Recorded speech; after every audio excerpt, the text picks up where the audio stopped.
रणवीर शर्मा जी हमारे साथ फिर से जुड़ गए। रणवीर जी, मेरा प्रश्न था, पहले एजेंट होते थे चाय वाला, पंचर वाला, बिस्कुट वाला। रुको भाई, आवाज नहीं आ रही, एक मिनट, एक मिनट।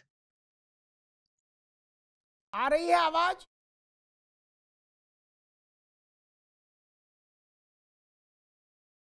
भाई विजय राठी जी, ये जो बात अभी अली शाह कह रहे थे बड़ी महत्वपूर्ण है। पहले ऐसे लोग एजेंट थे जो उनका इस्तेमाल करते थे, चाहे फैजाबाद में ब्लास्ट करना हो और चाहे दिल्ली में ब्लास्ट करना हो। ठीक, कोई लोग होते थे, कोई साइकिल से आया, एक टिफिन छोड़ गया, उसमें ब्लास्ट। ठीक, कोई कुकर ठीक करने वाला है, उसमें ब्लास्ट। पंचर से लेके और कुकर ठीक करने वाले तक का खेल था। अब ये आ रहा है हाईली क्वालिफाइड डॉक्टर्स और इनकी पूरी रेंज। ये तो बड़ा खतरनाक मामला हो गया। डॉक्टर्स का एक मुकाम है सोसाइटी में। ठीक कह रहे हैं अली शाह, आदमी देखेगा क्या, अरे बाप रे बाप, इससे तो मैंने इलाज कराया था। ये डिजाइन तो बहुत ज्यादा खतरनाक है विजय राठी जी। ये बड़ा दुर्भाग्य है। देखिए, जो इंजीनियर है वो तो हम पहले भी सुनते थे, जैसे अलकायदा और उसमें हमने देखा सॉफ्टवेयर इंजीनियर या दूसरे तरह के इंजीनियर थे, वो पढ़े लिखे लोग, बहुत हाईली क्वालिफाइड हम लोगों ने भी सुने इसमें। लेकिन जो डॉक्टर वाला है वो हम पहली बार सुन रहे देख रहे हैं। तो ये वाकई में दुर्भाग्य है समाज का कि उस तरह के लोग अगर ऐसे कृत्य में शामिल होंगे तो माफ करने लायक बिल्कुल नहीं है। बिल्कुल जी, बिल्कुल माफी लायक नहीं है। इसीलिए हम लोग कह रहे हैं कि इसकी पूर्णतः जांच होनी चाहिए, और भी जितने लोग हैं उनको भी पकड़ना चाहिए, और जो भी मुकम्मल सजा हो, जो ज्यादा से ज्यादा, ताकि एक नजीर बने उस चीज की, वो सरकार को देनी चाहिए। और सरकार को, देखिए, ये तो आने वाले समय में पता चलेगा कि आपने तो कहा था जैसे मोहम्मद हो या लश्कर तोयबा हो, कश्मीर से जो लेकर के संगठन पाकिस्तान तक सक्रिय है, इसके तार जुड़ेंगे।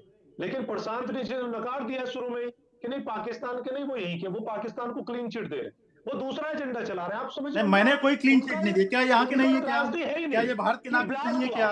कश्मीर के रहने वाले नहीं है क्या? उत्तर प्रदेश फरीदाबाद से पकड़े गए हैं क्या? समाजवादी पार्टी इनको, आतंकवादियों को वापस मुकदमे नहीं लेगी क्या? समाजवादी पार्टी बताया क्या आतंकवादी की पैरवी नहीं करेगी क्या? समाजवादी पार्टी क्यों आतंकवादियों के साथ खड़ी है? समाजवादी पार्टी के सांसद क्यों आतंकवादियों के साथ कोर्ट में खड़े हैं? समाजवादी पार्टी क्यों सपोर्ट करती है? जब इन्हीं आतंकवादियों पर कार्रवाई होती है तो समाजवादी पार्टी कहती निर्दोषों को फंसाया जा रहा है। जब आतंकवादियों को फांसी की सजा होती है तो समाजवादी पार्टी के लोग उनकी मर्जी पिटीशन फाइल करते हैं। क्यों समाजवादी पार्टी आतंकवादियों के साथ खड़ी होती है? समाजवादी पार्टी आतंकवादियों के साथ क्यों खड़ी होती है? विजय राठी क्यों आतंकवादियों के साथ खड़ा होता है? ये आतंकवादी मानसिकता का व्यक्ति है। ये आतंकवादी मानसिकता व्यक्ति विजय राठी क्यों आतंकवादी के साथ खड़ा होता है? क्यों आतंकवादी मुकदमे वापस लेने की पैरवी की बात करती है? इस प्रकार से ये सिस्टम नहीं चलेगा इनका। प्लीज, ये आतंकवादी के साथ क्यों खड़े होते हो? तुम्हारा सांसद आतंकवादी मुकदमे क्यों लड़ रहा है? Are you object? ये रोटियां ना सेके यहाँ पे, ये अपनी पॉलिटिकल प्रशांत जी रुकिए, विजय जी रुकिए, मैं रणवीर शर्मा जी के पास चलूं। रणवीर जी, मेरा सवाल था, उस वक्त आपको कुछ, आपके साथ बात नहीं हो पा रही थी। मेरा प्रश्न आप सुन लीजिए, फिर उसका उत्तर दीजिए। मेरा प्रश्न है, इससे पहले जैश हो, लश्कर हो, इस तरह के जो तंजीमें थी पाकिस्तान की आतंकी, उनके भारत में जो एजेंट्स होते थे, वो कोई मैगी बेचता था, कोई गुब्बारे बेचता था, कोई घोड़ा चलाता था, कोई चप्पल गांठता था, कोई पंचर बनाता था। ठीक, कुछ बिस्कुट वाले भी थे जो बिस्कुट बना के बेचते थे ठेले पे। ये पहली बार मैं देख रहा हूं कि उस प्रोफेशन से थोक में लोग रिक्रूट कर लिए, जो प्रोफेशन सीधे पब्लिक कनेक्ट में रहता है। डॉक्टर्स, कोई बहुत बड़ा इंजीनियर है, पब्लिक कनेक्ट में नहीं है ना। लेकिन अभी मोहम्मद अली शाह ठीक कह रहे थे कि जब लोग इनकी फोटो देखेंगे वो कहेंगे अरे बाप रे बाप, इनको तो हम, ये तो हमारे डॉक्टर हैं, इनसे हम इलाज करा रहे थे। ये विचित्र चीज हो गई पूरे प्रोफेशन पर। रणवीर शर्मा जी। अमिताभ जी, आपने बड़ा सही कहा। मैं विद्वान दोस्त जो मेरे पैनल में बैठे हैं उनसे मैं हाथ जोड़ के रिक्वेस्ट करूं, प्लीज आप अपना पॉलिटिकल गेम जहां करना है वहां करिए, चैनल पे, पब्लिक प्लेटफॉर्म पे नहीं करिए। मैं आपसे निवेदन कर रहा हूं, इतनी बड़ी वारदात के बाद हमें ऐसे आपस में नहीं करना चाहिए। जहां तक सवाल आपका है अमिताभ जी, मैं आपसे रिक्वेस्ट कर रहा हूं कि जो बात आपने डॉक्टर्स की है, आप इसके पीछे देखिए, इन्वेस्टिगेशन की थ्योरी देखिए, जांच की थ्योरी देखिए। ये जो पार्ट है, क्योंकि जो आतंकवादी हैं या जो आतंकवादी जैसे मोहम्मद या दूसरे गैंग हैं, वो इन जब फिदाइन को तैयार करते हैं, वहां पे ऐसे टारगेट को तलाश करते हैं जिसके ऊपर कोई शक ना करे। ये इनका सबसे मेन पॉइंट था कि भी डॉक्टर एक ऐसा है जिसके ऊपर ये जहां भी रहेगा कोई इसके ऊपर शक नहीं करेगा। जब फरीदाबाद में धौज के अंदर लोगों के बयान लिए जा रहे हैं आस पड़ोस के लोगों से, तो उसमें आप देखिए आपके मीडिया वाले वह बयान ले रहे हैं। अक्सर हमें तो शक हो ही नहीं सकता था कि डॉक्टर ये काम करेगा। ये तो रोज आते जाते थे, हमें कभी लगा ही नहीं कि भी ऐसी कोई बात है। ये तो हमें जीवन रक्षा के लिए है। तो ये इन्होंने बहुत समझदारी के साथ और बहुत चालाकी के साथ इन लोगों को चुना है और इन लोगों को उस फिदाइन सिस्टम में या उस जो आतंकवादी सिस्टम में इनको ढाल दिया डॉक्टर्स को। ये डॉक्टर सभी के सभी मतलब कम उम्र के हैं और इनको मतलब इस प्रकार से वो मतलब जो ट्रेनिंग देते हैं, जब आप इनकी ट्रेनिंग देखेंगे, उस ट्रेनिंग के मॉड्यूल को देखेंगे, उसके अंदर आप ध्यान से देखिए किस प्रकार से उनके अंदर का जो सिस्टम है उसको उदेलते हैं। अभी हमारे साथ क्या क्या नहीं हो रहा, क्या क्या जुल्म नहीं हो रहा है, तो उस जुल्म की आवाज के खिलाफ जो है इन लोगों को ये टारगेट दिया जाता है और उनको इतनी कुर्बानियां फिदाइन तक बना दिया जाता है। ठीक बात। और ये शर्मा जी सबसे बिल्कुल ठीक है। विजय राठी जी, यही सवाल आपसे भी और प्रशांत जी से भी लूंगा कि समाज जिस पर स्वप्न में भी शक ना कर सके, समाज में पुलिस भी आ गई, सब तंत्र भी आ गया, भाई डॉक्टर साहब हैं, एक है सहज सम्मान है, जो दरोगा भी है इलाके का वो भी कहता है नमस्कार, वो जानते भाई डॉक्टर साहब हैं, इनकी क्या तलाशी लें यार। क्या आतंकी तंजीमों ने इसीलिए अब डॉक्टर्स को सामने कर दिया, बोले भाई भर्ती के लिए रिक्रूटमेंट में 10-20-50 डॉक्टर ले लो, क्योंकि मैं देख रहा हूं देश भर में डॉक्टर्स को सामने रख कर दिया गया है आतंकी संगठनों के द्वारा। विजय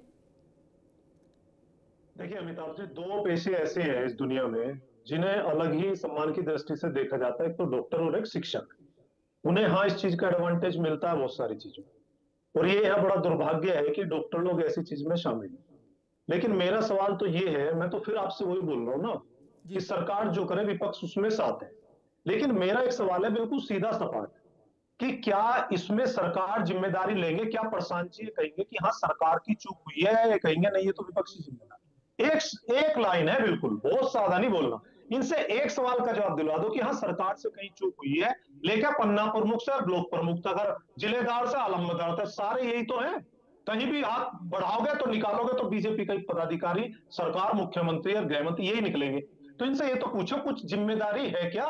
सरकार लेगी, बस इतने सवाल का जवाब दिला तो बाकी हमें भी लगेगा सरकार हाँ कुछ ईमानदारी से काम। विजय भाई अब रुकना होगा, अब रुकना होगा। वो सुन रहे हैं प्रशांत जी आपकी बात। नहीं मैं तो रुक गया। हाँ वो सुन रहे हो, आपकी बात सुन रहे, उत्तर देंगे। प्रशांत जी मेरा प्रश्न फिर वहीं पर आकर खड़ा होता है, देश के इतने लोगों का बलिदान हो गया, सारी कहानी एक तरफ,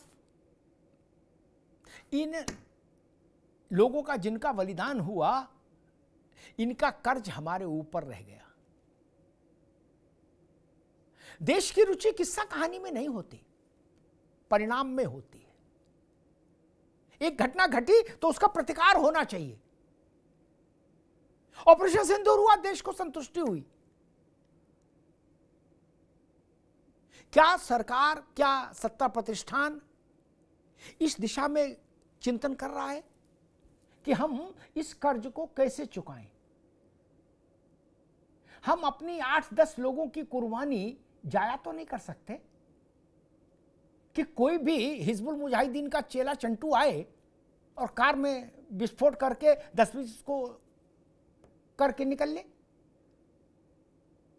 और वो इलाका देखिए, उसकी मैसेजिंग देखिए, वहां जैन मंदिर है बड़ा, वहां भगवान गौरी शंकर का अद्भुत मंदिर है, वहां गुरुद्वारा है बड़ा, वहां चांदनी चौक है, एशिया का सबसे बड़ा व्यस्ततम बाजार, वहां सदर है, वहां खारी बावली है, और वहां भारत का माथा लाल किला है। उस इलाके को चुना गया। प्रशांत जी देखिए, निश्चित तौर पर सरकारी हमारी जितनी भी एजेंसियां बिल्कुल जागरूक हैं और पिछले अगर 1 महीने का आप घटनाक्रम देखेंगे, लगभग 9 से 10 इस तरीके के जो प्लान हुए थे, 9 से 10 इस तरह की जगहों पर आतंकवादी पकड़े गए। गुजरात में पकड़े गए, राजस्थान में पकड़े गए, पंजाब में इस तरह का एक LED ID ब्लास्ट जो है वो फ्लॉप किया गया। इस तरह कई जगह इस तरह की घटनाएं हुई हैं। और जब इस तरह की घटनाएं होती हैं, आज देखिए 24 घंटे के अंदर लगभग हमारी एजेंसियों ने इस चीज को क्रैक कर दिया है। तो सरकार से चूक हुई जिम्मेदारी लेते हो ना? मैं ना बोलूं, मैं ये पूछ रहा हूँ जी। अब भैया विजय जी रुको, प्रशांत जी आप अभी बात करें।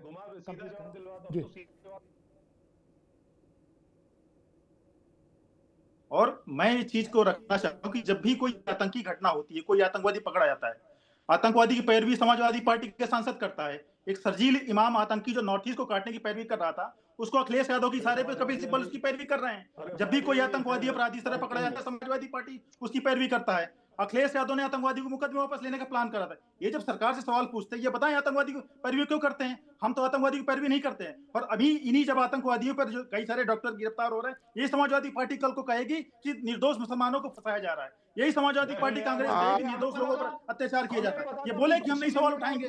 हम जब किसी इस तरह की घटना पर कार्रवाई होती है, ये लोग आगे खड़े होंगे। मुझे पूरा विश्वास है कि जो बाकी आतंकवादी जेल में इनकी ट्रायल होगा, कपिल सिब्बल खड़ा होगा। अखिलेश यादव कहेंगे जब 2027 को चुनाव होगा, कहेंगे देखो निर्दोष मुसलमानों को भाजपा फंसा रही है। तो जब आतंकवादी की पैरवी समाजवादी पार्टी के ऐसे लोग करते हैं, इसलिए आतंकवादियों का मन बढ़ता है। सरकार जो है पूरी कठोरता से काम कर रही है। सरकार पूरी कठोरता से उन पर दमन कर रही है। लगातार आतंकवादी पकड़े जा रहे हैं। लेकिन विजय राठी जैसे आतंकवादी के समर्थक, विजय राठी जैसे जो आतंकवादी फंडेड लोग हैं, समाजवादी पार्टी अखिलेश यादव आतंकवादी से पाकिस्तानी फंडेड लोग, ये लोग पाकिस्तान की पैरवी करते हैं, आतंकवादी की पैरवी करते हैं। जब ये लोग आतंकवादी की पैरवी करते हैं, तब आतंकवादियों को मन बढ़ता है। ये जब समाजवादी पार्टी कभी आतंकवादी की पैरवी करते हैं, उनको मन बढ़ता है। उनको लगता है कि कोई भी घटना करेंगे, इससे हमारी पीछे कांग्रेस पार्टी और समाजवादी पार्टी खड़ी है। ये जो आतंकवादी समर्थक विजय राठी है, ये लोग मेरे पास है प्योर पाव भाजी का मसाला, प्योर पाव भाजी मसाला, पाव भाजी को टेस्टी बना डाला, सबका राजा आल प्योर मसाला। अब छोलिया हो या लोबिया, सफेद चने या काले चने, सब कुछ मजेदार बने।